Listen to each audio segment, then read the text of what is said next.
السلام علیکم ورحمۃ اللہ وبرکاتہ۔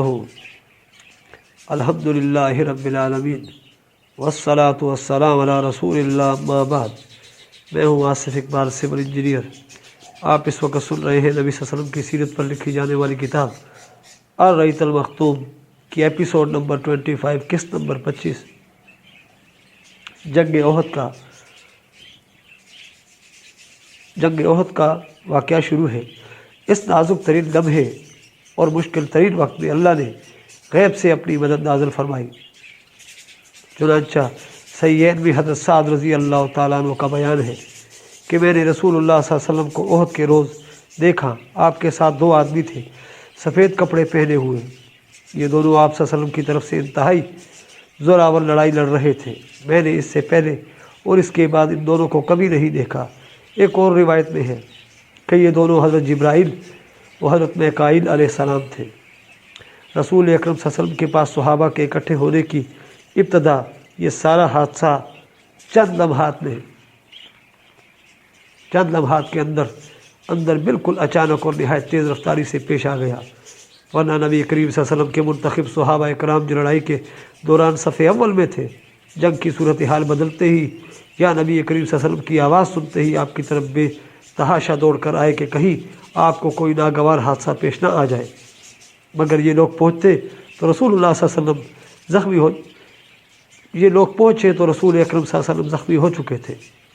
6 انصاری شہید ہو چکے تھے، 7ویں زخمی ہو کر گر چکے تھے، اور حضرت سعد اور حضرت طلحہ رضی اللہ تعالیٰ عنہ جان توڑ کر مدافعت کر رہے تھے۔ ان لوگوں نے پہنچتے ہی اپنے جسم اور ہتھیاروں سے نبی کریم صلی اللہ علیہ وسلم کے گرد ایک باڑ تیار کر دی اور دشمن کے تابڑتوڑ حملے روکنے میں انتہائی بہادری سے کام لیا۔ لڑائی کی صف سے آپ کے پاس پلٹ کر آنے والے سب سے پہلے صحابی آپ صلی اللہ علیہ وسلم کے غار یار ابو بکر صدیق رضی اللہ تعالیٰ عنہ تھے۔ ابن حبان نے اپنی صحیحین میں حضرت عائشہ رضی اللہ تعالیٰ عنہ سے روایت کی ہے کہ ابو بکر رضی اللہ تعالیٰ عنہ نے فرمایا، احد کے دن سارے لوگ نبی کریم صلی اللہ علیہ وسلم سے پلٹ گئے تھے، یعنی محافظین کے سوا تمام صحابہ آپ صلی اللہ علیہ وسلم کو آپ کی قیام گاہ میں چھوڑ کر لڑائی کے لیے اگلی صفوں میں چلے گئے تھے۔ پھر گھیراؤ کے حادثے کے بعد میں پہلا شخص تھا جو نبی کریم صلی اللہ علیہ وسلم کے پاس پلٹ کر آیا۔ دیکھا تو آپ صلی اللہ علیہ وسلم کے سامنے ایک آدمی تھا جو آپ صلی اللہ علیہ وسلم کی طرف سے لڑ رہا تھا اور آپ کو بچا رہا تھا۔ میں نے جی میں کہا، تم طلحہ ہو، تم پر میرے ماں باپ فدا ہو، تم طلحہ ہو، تم پر میرے ماں باپ فدا ہو۔ اتنے میں ابو عبیدہ بن جراح میرے پاس آ گئے۔ وہ اس طرح دوڑ رہے تھے گویا چڑیا اڑ رہی ہے، یہاں تک کہ مجھ سے آ ملے۔ اب ہم دونوں نبی کریم صلی اللہ علیہ وسلم کی طرف سے دوڑے، دیکھا تو آپ صلی اللہ علیہ وسلم کی طرف دوڑے، دیکھا تو آپ کے آگے طلحہ بچھے پڑے ہیں۔ آپ نے فرمایا، اپنے بھائی کو سنبھالو، اس نے جنت واجب کر لی۔ حضرت ابوبکر صدیق رضی اللہ تعالیٰ عنہ کا بیان ہے کہ ہم پہنچے تو نبی کریم صلی اللہ علیہ وسلم کا چہرہ مبارک زخمی ہو چکا تھا اور خود کی 2 کڑیاں آنکھ کے نیچے رخسار میں دھنس چکی تھی۔ میں نے انہیں نکالنا چاہا تو ابو عبیدہ نے کہا، خدا کا واسطہ دیتا ہوں، مجھے نکالنے دیجیے۔ اس کے بعد انہوں نے منہ سے ایک کڑی پکڑی اور آہستہ آہستہ نکالنی شروع کی تاکہ رسول اکرم صلی اللہ علیہ وسلم کو اذیت نہ پہنچے، اور بالآخر ایک کڑی اپنے منہ سے کھینچ کر نکال دی، لیکن اس کوشش میں ان کا ایک نچلا دانت گر گیا۔ اب دوسری میں نے کھینچنی چاہی تو ابو عبیدہ نے پھر کہا، ابو بکر خدا کا واسطہ دیتا ہوں، مجھے کھینچنے دیجیے۔ اس کے بعد دوسری بھی آہستہ آہستہ کھینچی، لیکن ان کا دوسرا نچلا دانت بھی گر گیا۔ پھر رسول اکرم صلی اللہ علیہ وسلم نے فرمایا، اپنے بھائی طلحہ کو سنبھالو، اس نے جنت واجب کر لی۔ حضرت ابوبکر صدیق رضی اللہ تعالیٰ عنہ کہتے ہیں کہ اب ہم طلحہ کی طرف متوجہ ہوئے اور انہیں سنبھالا۔ ان کو 10 سے زیادہ زخم آ چکے تھے۔ اس سے بھی اندازہ ہوتا ہے کہ حضرت طلحہ نے اس دن دفاع و قتال میں کیسی جان بازی اور بے جگری سے کام لیا تھا۔ پھر انہی نازک ترین لمحات کے دوران رسول اکرم صلی اللہ علیہ وسلم کے گرد جان باز صحابہ کی ایک جماعت بھی آن پہنچی، جن کے نام یہ ہے: ابو دجانہ، مصعب بن عمیر، علی بن ابی طالب، سہل بن حنیف، مالک بن سنان، ابو سعید خدری کے والد، ام عمارہ، نصیبہ بنت کعب، مازنیہ، قتادہ بن نعمان، عمر بن خطاب، حاتم بن ابی بلتع اور ابو طلحہ رضی اللہ عنہم اجمعین۔ ادھر مشرکین کی تعداد میں بھی لمحہ بلمحہ بڑھتی جا رہی تھی، ادھر مشرکین کی تعداد بھی لمحہ بلمحہ بڑھتی جا رہی تھی، جس کے نتیجے میں ان کے حملے سخت ہوتے جا رہے تھے اور ان کا دباؤ بڑھتا جا رہا تھا، یہاں تک کہ رسول اکرم صلی اللہ علیہ وسلم ان چند گڑھوں میں سے ایک گڑھے میں جا گرے جنہیں ابو عامر فاسق نے اس قسم کی شرارت کے لیے کھود رکھا تھا، اور اس کے نتیجے میں آپ کا گھٹنا موچ کھا گیا۔ چنانچہ حضرت علی رضی اللہ تعالیٰ نے آپ کا ہاتھ تھاما اور طلحہ بن عبید اللہ نے جو خود بھی زخموں سے چور تھے آپ کو آغوش میں لے لیا، تب آپ صلی اللہ علیہ وسلم برابر کھڑے ہو سکے۔ نافع بن جبیر کہتے ہیں میں نے ایک حجر صحابی کو سنا فرما رہے تھے میں جنگ احد میں حاضر تھا، میں نے دیکھا کہ ہر جانب سے رسول اکرم صلی اللہ علیہ وسلم پر تیر برس رہے ہیں اور آپ تیروں کے بیچ میں ہیں، لیکن سارے تیر آپ سے پھیر دیے جاتے ہیں، یعنی آگے گھیرا ڈالے ہوئے صحابہ انہیں روک لیتے تھے، اور میں نے دیکھا کہ عبداللہ بن شہاب زہری کہہ رہا تھا مجھے بتاؤ محمد کہاں ہے صلی اللہ علیہ وسلم، اب یا تو میں رہوں گا یا وہ رہے گا، حالانکہ رسول اکرم صلی اللہ علیہ وسلم اس کے قریب تھے، آپ کے ساتھ کوئی بھی نہ تھا۔ پھر وہ آپ سے آگے نکل گیا۔ اس پر صفوان نے اسے ملامت کی، جواب میں اس نے کہا واللہ میں نے اسے دیکھا ہی نہیں، خدا کی قسم وہ ہم سے محفوظ کر دیا گیا ہے۔ اس کے بعد ہم 4 آدمی یہ عہد و پیمان کر کے نکلے کہ انہیں قتل کر دیں گے، لیکن ان تک نہ پہنچ سکے۔ بہرحال اس موقع پر مسلمانوں نے ایسی بے مثال جاں باز اور تابناک قربانیوں کا مظاہرہ کیا جس کی نظیر تاریخ میں نہیں ملتی۔ چنانچہ ابو طلحہ رضی اللہ تعالیٰ نے اپنے آپ کو رسول اکرم صلی اللہ علیہ وسلم کے آگے سفر بنا لیا، وہ اپنا سینہ سامنے کر دیا کرتے تھے تاکہ آپ کو دشمن کے تیروں سے محفوظ رکھ سکے۔ حضرت انس رضی اللہ تعالیٰ عنہ کا بیان ہے کہ احد کے روز لوگ یعنی عام مسلمان شکست کھا کر رسول اللہ صلی اللہ علیہ وسلم کے پاس آنے کے بجائے ادھر ادھر بھاگ گئے، اور ابو طلحہ رضی اللہ تعالیٰ عنہ آپ صلی اللہ علیہ وسلم کے آگے اپنی ایک ڈھال لے کر سفر بن گئے۔ وہ ماہر تیر انداز سے بہت کھینچ کر تیر چلاتے تھے، چنانچہ اس دن 2 یا 3 کمانیں توڑ ڈالی۔ نبی کریم صلی اللہ علیہ وسلم کے پاس سے کوئی آدمی تیروں کا ترکش لیے گزرتا تو آپ فرماتے کہ انہیں ابو طلحہ کے لیے بھی کھیر دو، اور نبی کریم صلی اللہ علیہ وسلم قوم کی طرف سر اٹھا کر دیکھتے تو ابو طلحہ کہتے میرے ماں باپ آپ پر قربان، آپ سر اٹھا کر نہ جھانکیں، آپ کو قوم کا کوئی تیر نہ لگ جائے، میرا سینہ آپ کے سینے کے آگے ہے۔ حضرت انس رضی اللہ تعالیٰ سے یہ بھی مروی ہے کہ حضرت ابو طلحہ رضی اللہ تعالیٰ نے اپنا اور نبی کریم صلی اللہ علیہ وسلم کا ایک ہی ڈھال سے بچاؤ کر رہے تھے، اور ابو طلحہ بہت اچھے تیر انداز تھے۔ جب وہ تیر چلاتے تو نبی کریم صلی اللہ علیہ وسلم گردن اٹھا کر دیکھتے کہ ان کا تیر کہاں گرا۔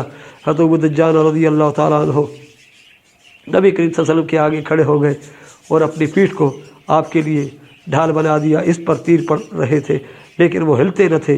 حضرت حاتب بن ابی بلتع نے عتبہ بن ابی وقاص کا پیچھا کیا جس نے نبی کریم صلی اللہ علیہ وسلم کا دندان مبارک شہید کیا تھا، اور اسے اس زور کی تلوار ماری کہ اس کا سر پھٹ گیا، پھر اس کے گھوڑے اور تلوار پر قبضہ کر لیا۔ حضرت سعد بن ابی وقاص بہت زیادہ خواہاں تھے کہ اپنے اس بھائی عتبہ کو قتل کرے، مگر وہ کامیاب نہ ہو سکے، بلکہ یہ سعادت حضرت حاتب کی قسمت میں تھی۔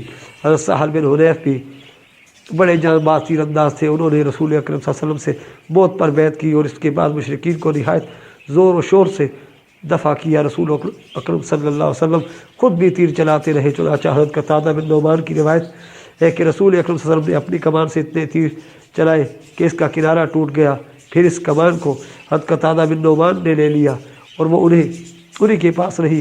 اس روز یہ واقعہ بھی ہوا کہ حضرت قتادہ کی آنکھ چوٹ کھا کر چہرے پر ڈھلک آئی، نبی کریم صلی اللہ علیہ وسلم نے اسے اپنے ہاتھ سے پپوٹے کے اندر داخل کر دیا۔ اس کے بعد ان کی آنکھوں میں یہی زیادہ خوبصورت لگتی تھی اور اس کی بینائی زیادہ تیز تھی۔ حضرت عبدالرحمن بن عوف رضی اللہ تعالیٰ عنہ نے لڑتے لڑتے منہ پر چوٹ کھائی جس سے ان کا سامنے کا دانت ٹوٹ گیا اور انہیں 20 سے زیادہ زخم آئے، جن میں سے بعض زخم پاؤں میں لگے اور وہ لنگڑے ہو گئے۔ ابو سعید خدری رضی اللہ تعالیٰ کے والد مالک بن سنان رضی اللہ تعالیٰ نے رسول اکرم صلی اللہ علیہ وسلم کے چہرے سے خون چوس کر صاف کیا۔ آپ نے فرمایا اسے تھوک دو، انہوں نے کہا واللہ اسے ایسی توہین ہرگز نہ تھوکوں گا۔ اس کے بعد پلٹ کر لڑنے لگے۔ رسول اکرم صلی اللہ علیہ وسلم نے فرمایا جو شخص کسی جنتی آدمی کو دیکھنا چاہتا ہو وہ انہیں دیکھے۔ اس کے بعد وہ لڑتے لڑتے شہید ہو گئے۔ ایک نادر کارنامہ خاتون صحابیہ حضرت ام عمارہ